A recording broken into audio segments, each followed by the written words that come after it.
नमस्कार. Simple living with विद्या ह्या YouTube चॅनलवर मी माझ्या सगळ्या मैत्रिणींचं स्वागत करते. आता ना आपण गणेश चतुर्थीच्या प्रसादाची सिरीज चालू केलेली आहे. त्यातला आजचा हा दुसरा व्हिडिओ. आजची जी रेसिपी आहे ना गुलगुले, ती मी याआधी दाखवलेली आहे, पण ती दाखवली ती साखरेमधले गुलगुले.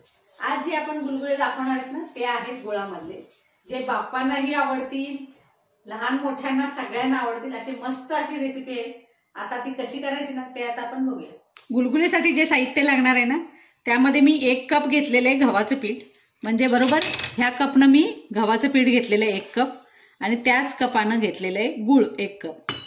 त्यानंतर बडीशेप घेतलेली आहे मी 1-2 चमचे. हे बेकिंग पावडर आहे, बेकिंग सोडा घालतात सगळी, पण आपण बेकिंग पावडर वापरायची आहे. ती मी एक अर्धा चमचा घेतलेला आहे. एक चमचा घेतलेला आहे मी वेलदोड्याची पावडर.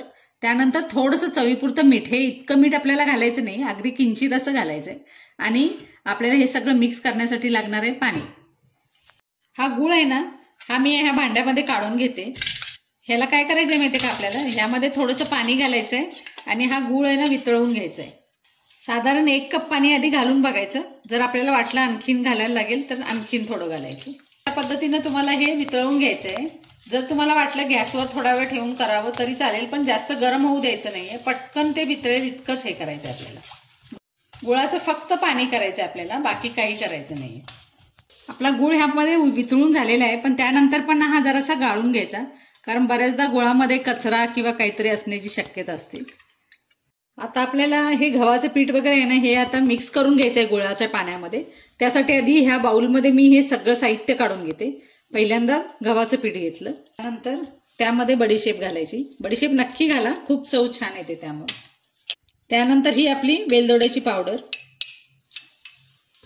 थोडासाच बेकिंग सोडा आणि चवीपुरतं मीठ, अगदी किंचित घातलेलं आहे मीठ.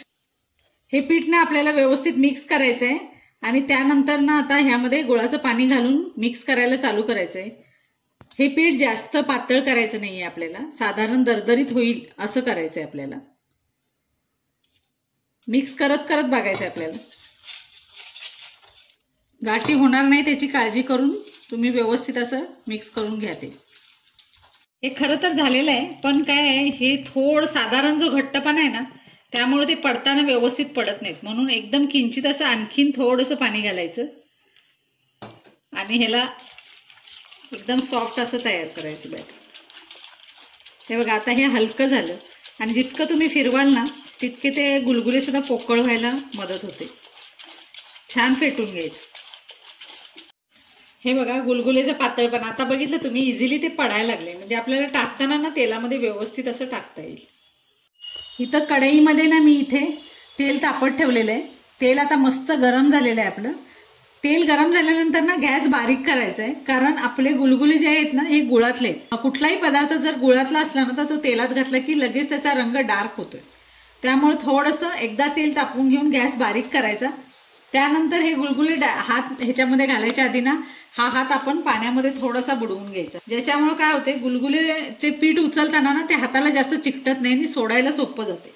हे असे छोटे छोटे सोडायचे एकदम आपल्याला, अलगद हाताने अगदी शिस्तीत असं सोडा. एक 4-5 झाले की नाही हाताला पुन्हा एकदा थोडंसं पाणी लावून घ्यायचं, ज्यामुळे ते सुटायला मदत होते.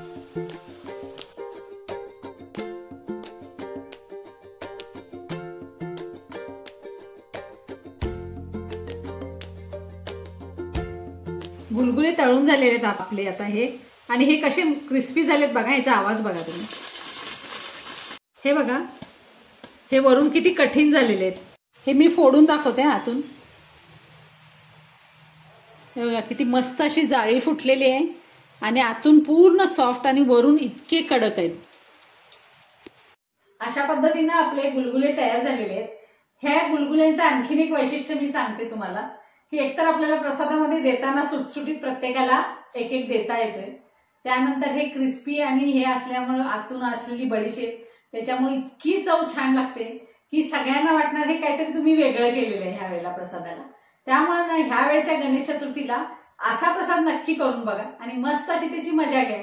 थँक्यू.